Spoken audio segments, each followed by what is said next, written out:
عقدة من لساني يفقهوا قولي رب زدني علما سبحانك لا علم لنا إلا ما علمتنا إنك أنت العليم الحكيم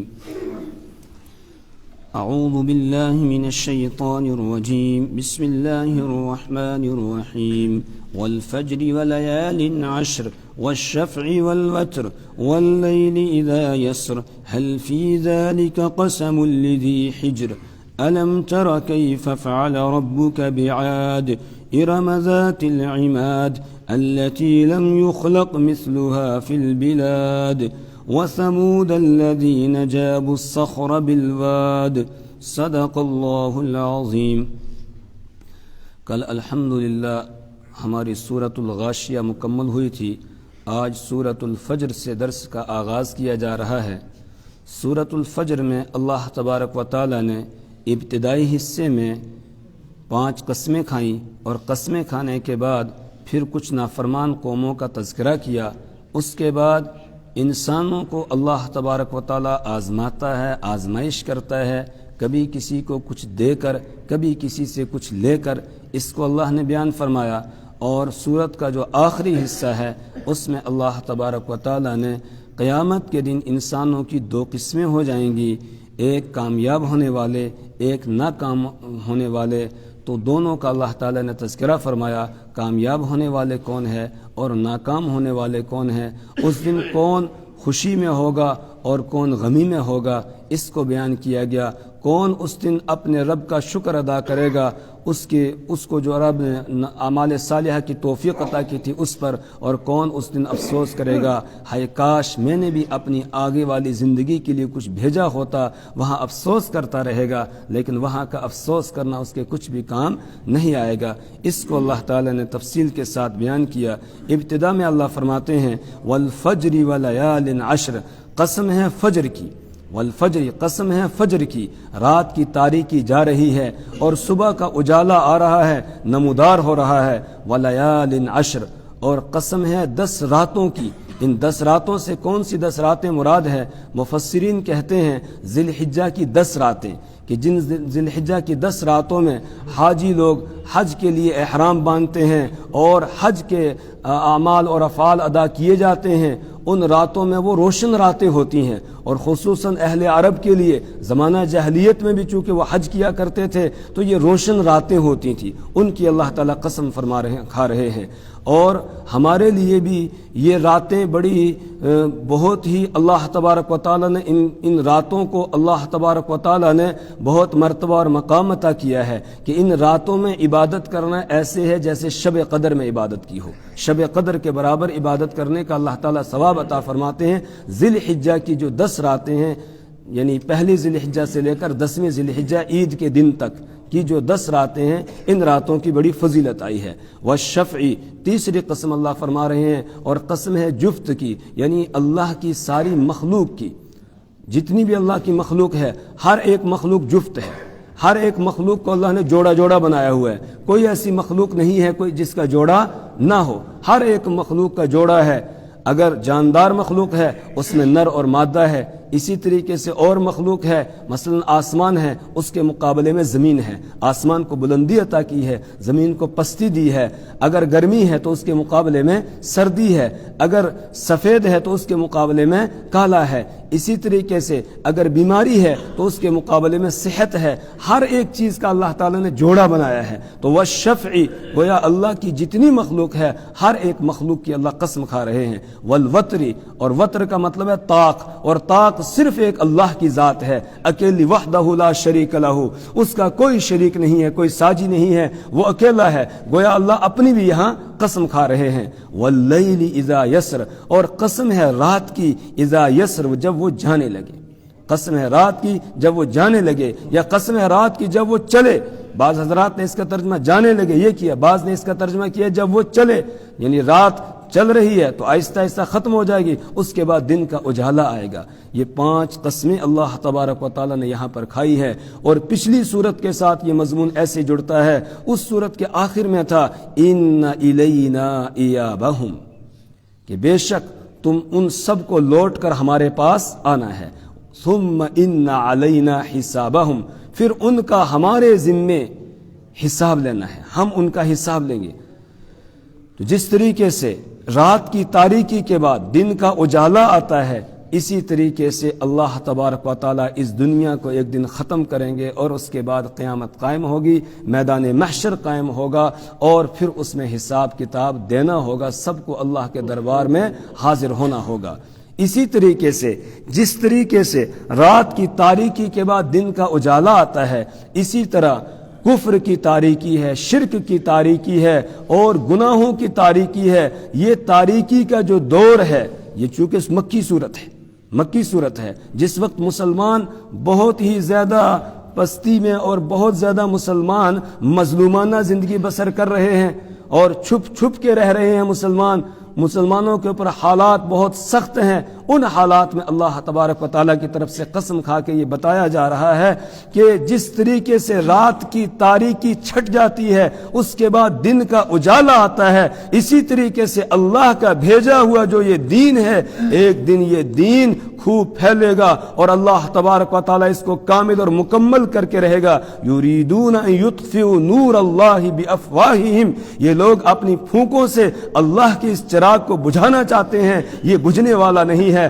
اللہ اس دین کو غالب کرے گا۔ هو الذی ارسل رسولہ بالہدی ودین الحق لیظہرہ علی الدین کلہ، وہی اللہ ہے، هو الذی ارسل رسولہ، جس نے اپنے رسول کو بھیجا ہے بالہدی، ہدایت دے کر، ودین الحق، اور دین حق دے کر، لیظہرہ علی الدین کلہ، تاکہ وہ اس کو غالب کر دے بقیہ تمام ادیان کے اوپر، سب کے اوپر یہ دین غالب ہو جائے گا، کیونکہ دین اللہ کے نزدیک ہے ہی یہی، اس کے علاوہ کوئی دین ہے ہی نہیں۔ ان الدین عند اللہ الاسلام، اللہ کے نزدیک دین صرف اسلام ہے۔ ومن یبتغ غیر الاسلام دینا فلن یقبل منہ، اور جو اسلام کے علاوہ کوئی اور دین تلاش کرے گا، ڈھونڈے گا، اس سے ہرگز وہ قبول نہیں کیا جائے گا۔ تو قسمیں کھا کر اللہ تبارک و تعالیٰ فرما رہے ہیں کہ ایسا ہوگا۔ اور اسی طریقے سے جو نافرمان ہیں، جو نافرمانی پہ تلے ہوئے ہیں، جو مسلمانوں کو اذیتیں پہنچا رہے ہیں، مسلمانوں کو تکلیفیں پہنچا رہے ہیں،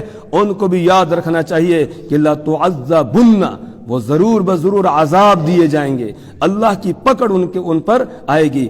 حل فی ذالک قسم لذی حجر، حل فی ذالک، یقیناً ان چیزوں میں، قسم ہے، لذی حجرن، عقل والے کے لیے، حجر کے معنی عقل ہے، لذی حجرن، کیونکہ اصل میں حجر کے معنی آتے ہیں روکنے والی چیز۔ انسان کی عقل، یہ بھی انسان کو بہت سارے کاموں سے روکتی ہے، اور جب کوئی بے عقل ہو جاتا ہے، کسی کا دماغ خراب ہو جاتا ہے، اس کے بعد پھر اس کو ہوش نہیں رہتا، پھر وہ کیا کر رہا ہے، اس کی عقل اس کو اچھے برے سے روکتی نہیں ہے۔ لیکن جو عقل مند ہوتا ہے تو عقل اس کو غلط کام سے روکتی ہے، اس لیے عقل کو حجر کہا جاتا ہے۔ تو حل فی ذالک، یقیناً اس میں، قسم ہے، لذی حجرن، عقل والے کے لیے، بڑی قسم ہے۔ اللہ تعالیٰ قسمیں کھا کر فرما رہے ہیں کہ نافرمانوں کو سزا دی جائے گی، اور کیسے سزا دی جائے گی؟ اصل سزا تو آخرت میں ہے، وہاں پر سزا دی جائے گی، لیکن اللہ کبھی دنیا کے اندر بھی نافرمانوں کو سزا دیتا ہے جب پانی حد سے اوپر ہو جاتا ہے، جب نافرمانی کرتے کرتے کرتے حد سے آگے لوگ نکل جاتے ہیں، پھر اللہ تبارک و تعالیٰ رسی کو کھینچتے ہیں، پھر اللہ تعالیٰ سزا دیتے ہیں۔ اس کے لیے آگے چند قوموں کا تذکرہ ہے۔ الم تری کیف فعل ربک بعاد، الم تری، کیا آپ نے نہیں دیکھا، آپ نے نہیں جانا، کیسا، فعلا، کیا، ربو کا، آپ کے رب نے، بعاد، قوم عاد کے ساتھ۔ قوم عاد جو اپنے آپ کو بڑا طاقتور سمجھتی تھی، اور بے شک اللہ نے ان کو طاقتور بنایا تھا، اس لیے کہ آگے آ رہا ہے التی لم یخلق مثلها فی البلاد، ان جیسا شہروں میں پیدا ہی نہیں کیا گیا، بڑے طاقتور تھے، طاقت و قوت اللہ تعالیٰ نے ان کو عطا کی تھی، اور ان کا نعرہ یہ تھا من اشد منا قوہ، ہم سے بڑا طاقتور کون ہے؟ اسی طریقے سے اللہ تبارک و تعالیٰ نے ان کو بہت زیادہ صنعت، یعنی فنکاری بھی اللہ تعالیٰ نے عطا کی تھی، بہت سارے فنون وہ جانتے تھے، بڑی بڑی عمارتیں وہ بنا لیا کرتے تھے۔ اتبنون بکل ریع آیۃ تعبثون وتتخذون مصانع لعلکم تخلدون واذا بطشتم بطشتم جبارین فاتقوا اللہ واطیعون۔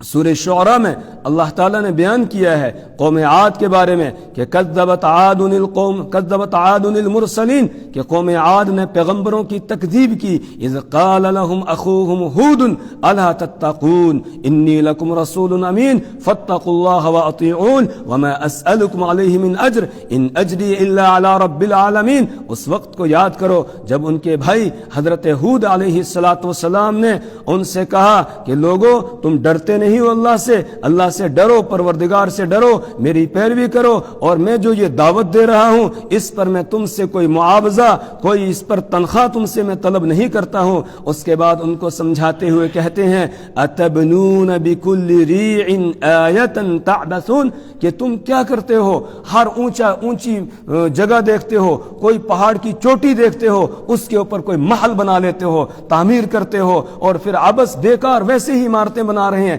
ضرورت نہیں ہے. ضرورت کے تحت انسان کو اپنا گھر بنانے کی اللہ کی طرف سے اجازت ہے، لیکن ضرورت سے زائد بنانے کی اجازت نہیں ہے. اللہ کے رسول صلی اللہ علیہ وسلم نے ارشاد فرمایا بدترین وہ پیسہ ہے جو مٹی اور گارے پر لگتا ہے. پانی اور مٹی کے اوپر جو پیسہ لگتا ہے وہ بدترین پیسہ ہے. ضرورت کے مطابق آدمی اپنا گھر بنائے، ضرورت سے زائد بنانے کی اجازت آدمی کو نہیں ہے، نہیں بنانا چاہیے. وہ بیکاری میں آئے گا، فضول خرچی کے اندر آئے گا. تو حضرت ہود علیہ السلام ان کو سمجھا رہے ہیں اتبنون بکل ریع آیۃ تعبثون، کہ تم ہر اونچی جگہ کو دیکھتے ہو، کسی ٹیلے کو دیکھتے ہو، اور اس کے اوپر تم بڑی بڑی عمارتیں بنا لیتے ہو. وتتخذون مصانع لعلکم تخلدون، اور تم ایسی عمارتیں، ایسے محلات بنا رہے ہو، اور ایسے کارخانے تم قائم کر رہے ہو، لگتا ہے کہ تم ہمیشہ یہیں پر رہو گے اور تمہیں کبھی موت نہیں آئے گی. وَإِذَا بَطَشْتُمْ جَبَّارِينَ، اور جب تم کسی کی گرفت کرتے ہو، کسی کو پکڑتے ہو تو ظالموں کی طرح تم پکڑتے ہو، ظلم و زیادتی کے اوپر اتر آتے ہو. اللہ سے ڈرو، اللہ سے ڈرو. ان کو یہ سمجھایا گیا لیکن قوم نے بات نہیں مانی. پھر اللہ کا عذاب ان کے اوپر آیا اور اللہ کے عذاب کا کوڑا ان کے اوپر چلا. اور پھر کیسے اللہ نے ان کو ہلاک کیا؟ اللہ نے ان کے اوپر ہوا کو مسلط کر دیا. وہ ہوا جو انسانی زندگی کے لیے ضروری ہے، بغیر ہوا کے انسان زندہ نہیں رہ سکتا ہے. اسی ہوا کو اللہ نے ان کی ہلاکت کا ذریعہ بنا دیا. وَأَمَّا عَادٌ فَأُهْلِكُوا بِرِيحٍ صَرْصَرٍ عَاتِيَةٍ سَخَّرَهَا عَلَيْهِمْ 7 لَيَالٍ و8 أَيَّامٍ حُسُومًا فَتَرَى الْقَوْمَ فِيهَا صَرْعًا كَأَنَّهُمْ أَعْجَازُ نَخْلٍ خَاوِيَةٍ. ابھی ہم سورہ حاقہ میں پیچھے پڑھ کر آئے ہیں کہ قوم عاد کو ہلاک کر دیا گیا بریح صرصر عاتیہ، ایک تیز و تند ہوا کے ذریعے سے. سخرها علیہم 7 لیال و8 ایام، اللہ نے اس ہوا کو ان کے اوپر مسخر کر دیا تھا 7 راتوں تک اور 8 دنوں تک اللہ نے مسلط کر دیا. بدھ کے دن چلنا شروع ہوئی تھی اور اگلے بدھ کو جا کر ختم ہوئی. اور وہ ہوا کیا کرتی تھی؟ ان کو اٹھا کر اوپر لے جاتی تھی اور اوپر سے پھر نیچے پٹک دیتی تھی. کأنہم اعجاز نخل خاویہ، ایسے وہ پڑے ہوئے تھے جس طرح کھجور کے کھوکھلے تنے پڑے ہوئے ہوتے ہیں، اس طریقے سے وہ پڑے ہوئے ہوتے تھے. فہل تری لہم من باقیہ، کیا ان میں سے تمہیں کوئی باقی نظر آ رہا ہے؟ تو جو اللہ قوم عاد کو ہلاک کر سکتا ہے، اے آج کے نافرمانوں، وہ تمہیں بھی ہلاک کر سکتا ہے. اس لیے اپنے رب کی نافرمانی سے بچو. الم تر کیف فعل ربک بعاد، کیا آپ نے نہیں دیکھا کیسا کیا آپ کے رب نے بعاد، قوم عاد کے ساتھ. ارم، جو ارم والے تھے، یعنی ارم ان کے ایک جد امجد کا نام تھا، اسی کی طرف یہ قوم منسوب ہے. یا پھر ارم ایک جگہ کا نام تھا جہاں یہ رہتے تھے. ذات العماد، یہ ستونوں والے تھے. ستونوں والے ہونے کا مطلب کیا ہے؟ ایک تو یہ کہ ان کے قد بہت بڑے بڑے تھے، جس طرح پلر ہوتے ہیں بڑے بڑے، اس طریقے سے بڑے بڑے ان کے قد تھے. اور دوسرا یہ ہے کہ یہ عمارتیں بناتے تھے اور ان میں پلر لگایا کرتے تھے. ذات العماد التی لم یخلق مثلها فی البلاد، التی لم یخلق مثلها، جن جیسا پیدا نہیں کیا گیا فی البلاد، شہروں میں، یعنی اس قوم جیسی کوئی قوم اور پیدا نہیں کی گئی. بڑی طاقت و قوت اللہ نے ان کو عطا کی تھی. ہونا یہ چاہیے تھا کہ یہ اس طاقت اور قوت کو اللہ کی اطاعت اور فرما برداری میں لگاتے، لیکن یہ رب کی نافرمانی کرتے رہے. دوسری قوم وثمود الذین جابوا الصخر بالواد، اور وہ قوم سمود اور کیسا کیا اللہ نے سمودا قوم سمود کے ساتھ الذین جابوا الصخر بالواد کہ جو پتھروں کو تراشتے سے وادی میں، جو پتھروں کو تراشتے تھے وادی میں، پتھروں کو تراش کے، پہاڑوں کو تراش کے اندر ہی مکانات بنا لیتے تھے، حویلیاں بناتے تھے پہاڑوں کے اندر، باہر سے دروازہ ہے، اندر پھر مختلف قسم کے کمرے اور مختلف قسم کی جگہیں وہ بنا لیا کرتے تھے۔ ایسا کیوں کرتے تھے؟ یہ کہتے تھے کہ زلزلہ آئے گا، اگر اوپر مکان بنایا اور زلزلہ آتا ہے وہ گر جاتا ہے، اب پہاڑ کو ہی کھود کر ہم بنائیں گے، اس کے اندر بنائیں گے تراش کے، تو زلزلہ آئے گا تو ہم بچ جائیں گے۔ اس طریقے سے مکانات بناتے تھے، پہاڑوں کو تراش کر کے۔ فنکاری میں بڑے ماہر تھے، یہ بڑے کاریگر تھے۔ وَثَمُودَ الَّذِينَ بڑے انجینئر تھے ان کے اندر۔ وَثَمُودَ الَّذِينَ جَابُوا الصَّخْرَ بِالْوَادِ اور کیسا کیا اللہ نے قوم سمود کے ساتھ الَّذِينَ جَابُوا الصَّخْرَ جو پتھروں کو تراشتے تھے بالواد وادی کے اندر۔ وَفِرْعَوْنَ ذِي الْأَوْتَادِ قوم سمود کے ساتھ کیا ہوا؟ انہوں نے بھی نافرمانی کی۔ حضرت صالح علیہ السلام کو اللہ تعالیٰ نے ان کی طرف مبعوث کیا۔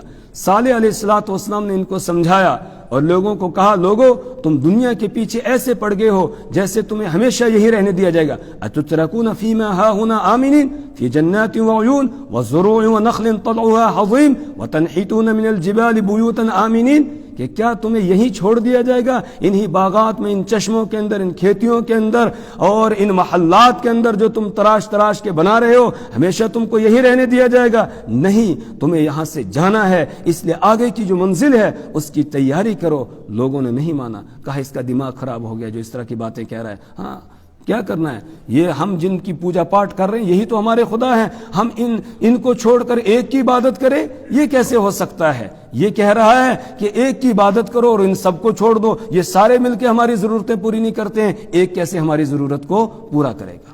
نہیں مانا انہوں نے۔ حضرت صالح علیہ السلام نے دھمکایا، ڈرایا عذاب سے، کہنے لگے ہم مان لیں گے، کوئی نشانی دکھا۔ صالح علیہ السلام نے فرمایا کیا نشانی دیکھنا چاہتے ہو؟ کہنے لگے یہ سامنے چٹان ہے، یہ پھٹے اور اس میں سے ایک اونٹنی نکلے اور نکلتے ہی وہ بچہ جن دے، پھر ہم آپ کو اللہ کا نبی مان لیں گے۔ صالح علیہ السلام نے اللہ سے دعا کی، اللہ تبارک و تعالیٰ نے ان کا یہ معجزہ ظاہر کیا، جو چٹان پھٹی اس میں سے اونٹنی نکلی، اس نے بچہ بھی دے دیا، لیکن پھر بھی نہیں مانا۔ کہنے لگے انما انت من المسحرین، آپ تو جادوگروں میں سے، جادو کرنے والے ہیں، آپ کی بات ہم مانیں گے نہیں۔ پھر ماننے سے انکار کر دیا۔ صالح علیہ السلام نے فرمایا چلو ٹھیک ہے، تم نے نہیں مانا، لیکن اب ایک کام کرنا، اس اونٹنی کے ساتھ چھیڑ چھاڑ نہیں کرنا، اگر چھیڑ چھاڑ کرو گے اللہ کا عذاب آ جائے گا۔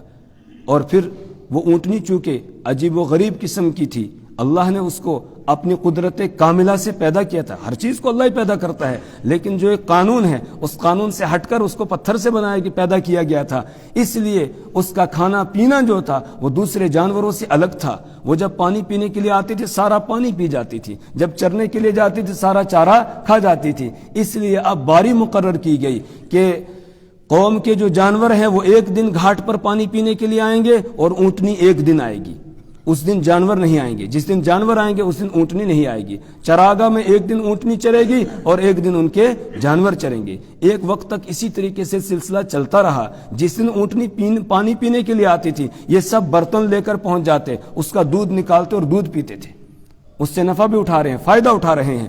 لیکن شرارت سوجی اور آواز لگائی، کہنے لگے یہ تو ہمارے جانوروں پر ظلم ہو رہا ہے، زیادتی ہو رہی ہے، ایک دن وہ پیاسے رہتے ہیں، ایک دن بھوکے رہتے ہیں وہ، لہٰذا اس اونٹنی کا کام تمام کیا جائے۔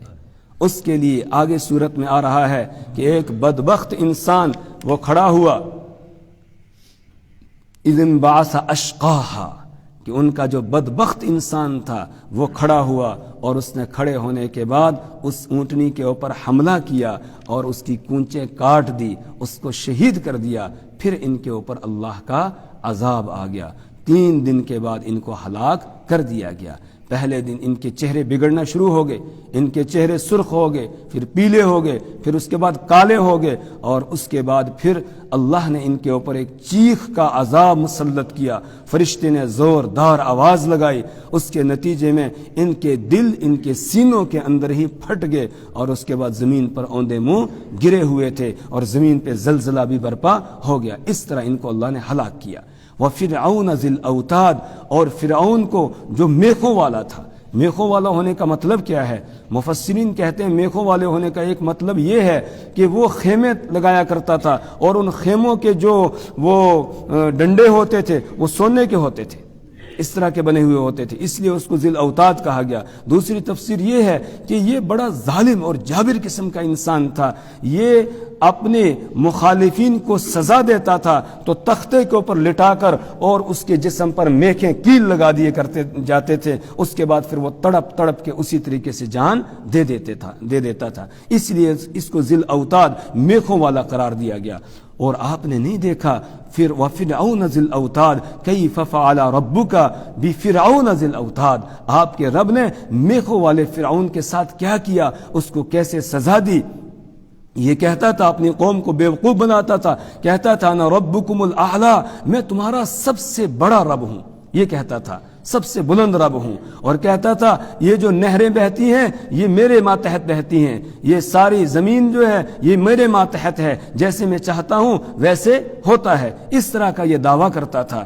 حضرت موسیٰ علیہ السلام نے اس کو سمجھانے کی کوشش کی، ایک وقت تک سمجھاتے رہے، اس کی سمجھ میں بات نہیں آئی، پھر آخر میں اللہ تبارک و تعالی نے اس کو بھی غرق کیا اور اس کو بحر قلزم کے اندر اللہ تعالی نے غرق کر دیا، بنی اسرائیل کو پار کر دیا اور اس کو غرق کر دیا، اور اس وقت کہنے لگا آمنت بالذی آمنت به بنو اسرائیل، اب میں ایمان لاتا ہوں اس رب پر، اس خدا پر جس پر بنی اسرائیل نے ایمان لایا۔ جواب ملا اب تیرا ایمان قابل قبول نہیں ہے، عذاب کو دیکھنے سے پہلے مان لیتا تو تیرا ایمان قبول ہو جاتا، تیری توبہ قبول ہو جاتی، لیکن اب عذاب کو دیکھ لیا ہے، اب ایمان تیرا قابل قبول نہیں ہے۔ وَفِرْعَوْنَ ذِي الْأَوْتَادِ، اور کیسا کیا تیرے رب نے گیلوں والے فرعون کے ساتھ، میخوں والے فرعون کے ساتھ، الذین طغوا فی البلاد، جنہوں نے سرکشی کی تھی شہروں میں، یہ سرکشی پہ سرکشی کر رہے تھے،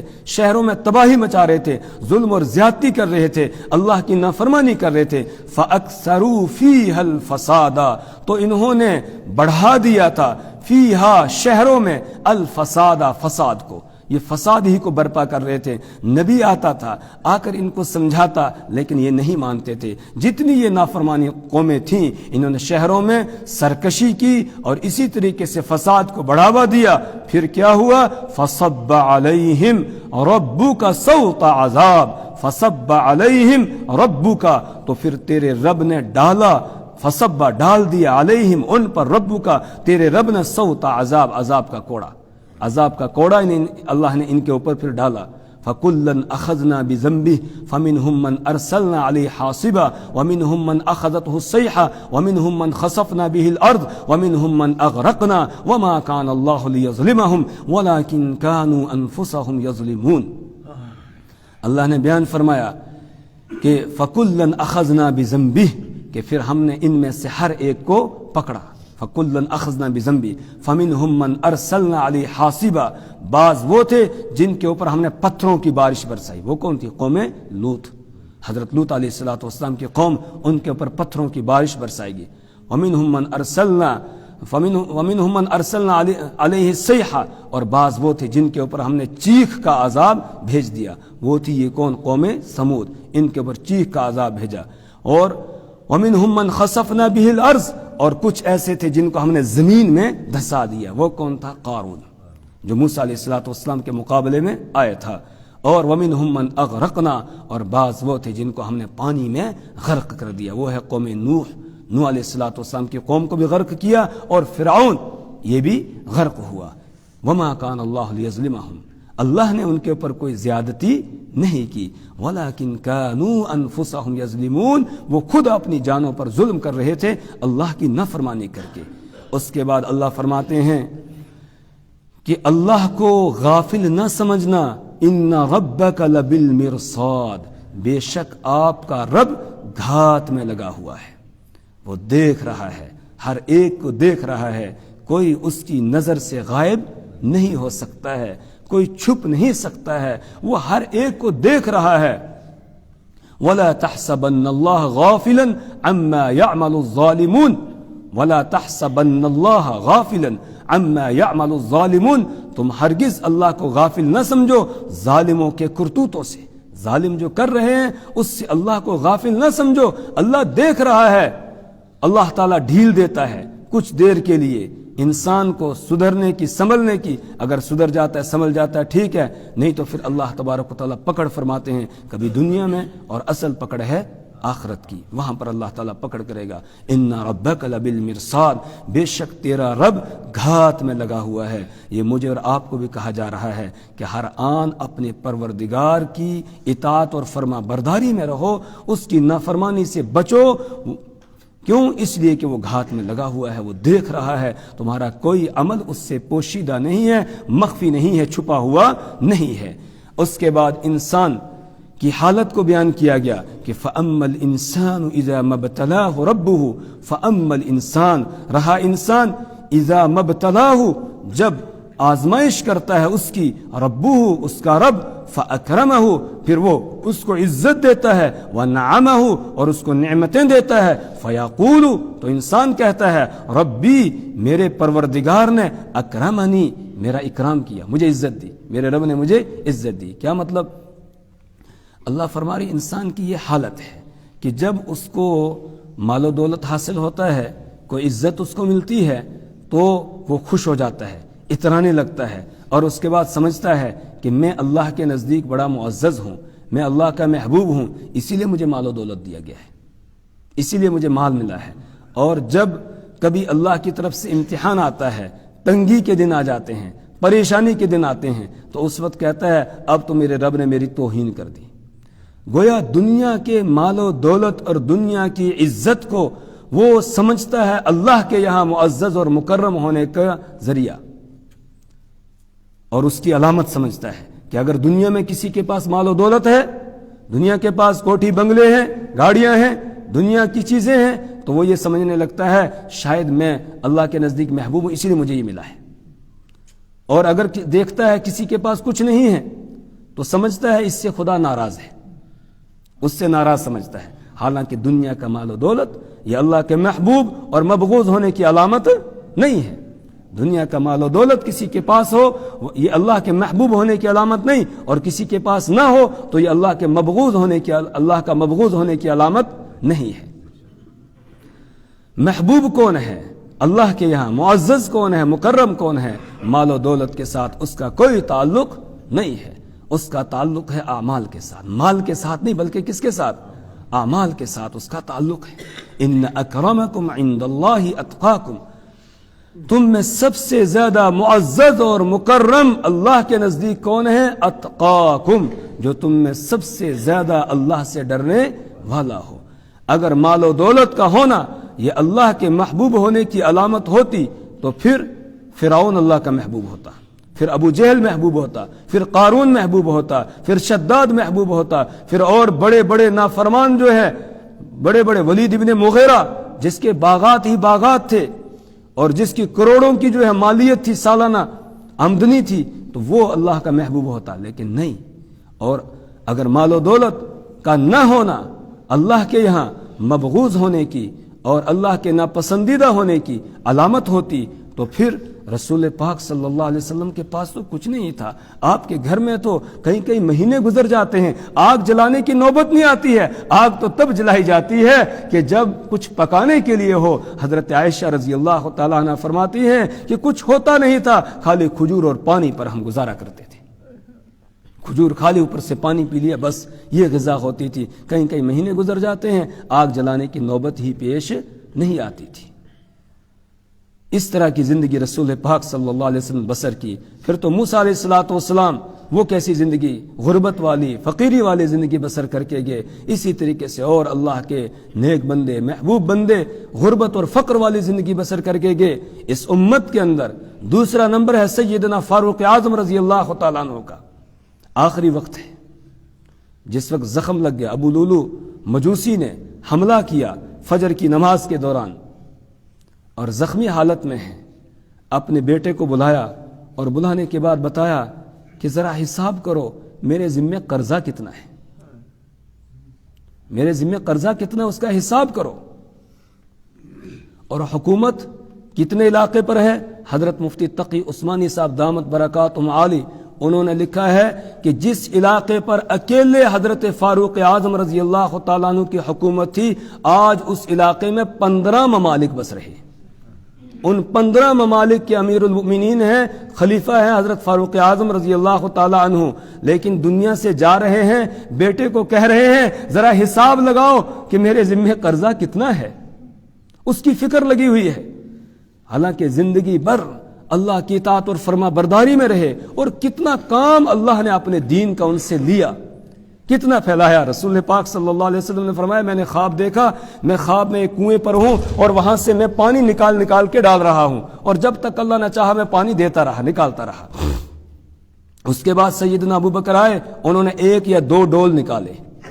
اس کے بعد فاروق اعظم رضی اللہ تعالیٰ آئے اور انہوں نے کنویں سے پانی نکالنا شروع کیا، اور نکالتے ہی رہے۔ کہا میں نے ایسا کوئی ہمت والا آدمی نہیں دیکھا کہ جس نے اتنا بڑا کارنامہ انجام دیا ہو جتنا بڑا کارنامہ فاروق اعظم رضی اللہ تعالیٰ عنہ نے انجام دیا۔ وَلَمْ أَرَ عَبْقَرِيًّا، ایسا میں نے آدمی نہیں دیکھا، اس طرح کا ماہر آدمی کہ جس نے اتنا بڑا کارنامہ انجام دیا ہو، یفری فریۃ، ایسا کارنامہ انجام دیا ہو جو کسی اور نے انجام دیا ہو۔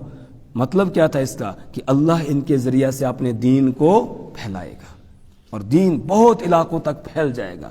اتنا بڑا کام کیا، لیکن آخری وقت میں اس بات کی فکر لگی ہے اب اللہ کے دربار میں حاضری ہونے ہی والی ہے، تو میرے قرض کا کیا بنے گا؟ بیٹے کو بلایا، کہا حساب لگا۔ انہوں نے حساب لگایا تو 86,000 روپیہ قرضہ تھا، اور یہ اپنی ذات کے لیے تو انہوں نے لیا نہیں، اپنی ذات کا حساب کیا تھا؟ جمعے کا خطبہ دے رہے ہیں تو جو جبہ پہنا ہوا تھا، کرتا پہنا تھا، اس پہ کپڑے کے اوپر چمڑے کے پیوند لگے ہوئے۔ لوگوں نے کہا امیر المؤمنین آپ ذرا کوئی اچھا سا ایک لباس رکھیں، جب وفود آتے ہیں ان سے ملاقات کرنے کے لیے، جمعے کا خطبہ دینے کے لیے۔ کہا تم مجھے میرے دونوں ساتھیوں سے ہٹانا چاہتے ہو، اس راستے سے مجھے ہٹانا چاہتے ہو، میں اسی راستے پر قائم رہنا چاہتا ہوں۔ تو وہ جو 86,000 ہیں وہ کس پر خرچ کیے ہیں؟ اللہ کے دین کے لیے، لوگوں کی خدمت میں، مہمانوں کی مہمان نوازی میں خرچ کیے ہیں، اور کوئی قرضہ نہیں۔ 86,000 روپیہ قرضہ ہے۔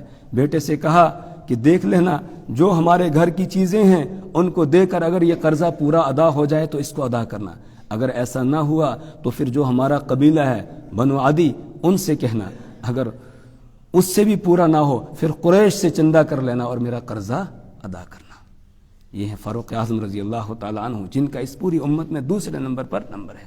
تو اگر مال و دولت کا نہ ہونا یہ اللہ کے مبغوض ہونے کی علامت ہوتی تو پھر یہ کہاں جاتے؟ نہیں، مال و دولت کا ہونا، مال و دولت کا اللہ کے ساتھ، اللہ کی محبوبیت اور مبغوضیت کے ساتھ کوئی تعلق نہیں ہے۔ وہاں تو اعمال چلیں گے، مال نہیں چلے گا۔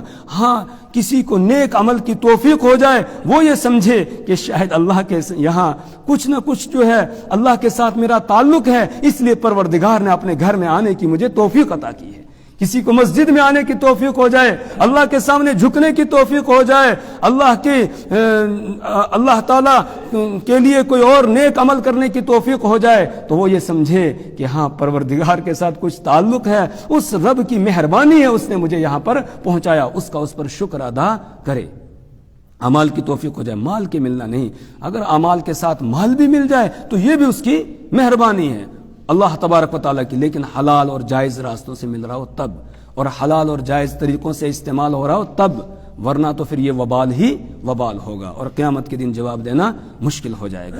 تو فَأَمَّا الْإِنسان، رہا انسان، اِذَا مَبْتَلَاهُ رَبُّهُ، جب اس کا رب اس کو آزماتا ہے دے کر، اس کا رب اس کو آزماتا ہے دے کر، کبھی اللہ آزماتا ہے دے کر، کبھی لے کر، فَأَكْرَمَهُ، پھر اللہ تبارک و تعالیٰ اس کو عزت دیتا ہے، وَنَعَّمَهُ، اور اس کو نعمتیں عطا کرتا ہے، اس پر انعام کرتا ہے، فَيَقُولُ، تو کہتا ہے ربی اکرمن، میرے رب نے مجھے عزت دی، اکرمنی ہے یہ، میرے رب نے مجھے عزت دے دی۔ وَأَمَّا إِذَا مَبْتَلَاهُ، اور بہرحال جب اللہ اس کو آزماتا ہے، فَقَدَرَ عَلَيْهِ رِزْقَهُ، پھر اس کے اوپر رزق کو تنگ کر دیتا ہے، روزی تنگ کر دیتا ہے، لے کر آزماتا ہے، فَيَقُولُ، تو کہتا ہے ربی، میرے رب نے اہاننی، میری توہین کی، میرے رب نے میری توہین کی۔ اب اس طرف ہو جاتا ہے، اس طرح کہنے لگتا ہے، حالانکہ مال کا اللہ کے یہاں کوئی لینا دینا نہیں ہے۔ اللہ کے یہاں محبوب وہی ہوگا جس کے پاس اعمال ہوں گے، اعمال صالحہ ہوں گے، اور جتنا متقی اور پرہیزگار ہوگا وہ اللہ کے یہاں محبوب ہوگا۔ مال و دولت کے ساتھ اس کا کوئی تعلق نہیں ہے۔ مال اللہ دے دے تو مال کے ذریعہ سے آدمی اللہ کا محبوب بن سکتا ہے، کب؟ جب کہ اللہ کی راہوں میں اس کو خرچ کرے گا، اللہ کے راستے میں اس کو خرچ کرے گا، لگائے گا، اس طریقے سے خرچ کرے گا جو طریقہ اللہ نے بتایا ہے، پھر اس کے ذریعہ سے بھی اعمال میں وہ اضافہ کر سکتا ہے۔ اللہ سے دعا کریں اللہ ہمیں اپنی کتاب کی سمجھ اور فہم عطا فرمائے، اللہ اپنے محبوب بندوں میں ہمیں شامل فرمائے، اور اللہ تعالیٰ اپنے ناپسندیدہ اور مبغوض بندوں میں ہونے سے ہماری نسلوں کی حفاظت فرمائے۔ سبحان اللہ و بحمدہ، سبحانک اللہم و بحمدک، ونشہد ان لا الہ الا انت ونستغفرک ونتوب الیک۔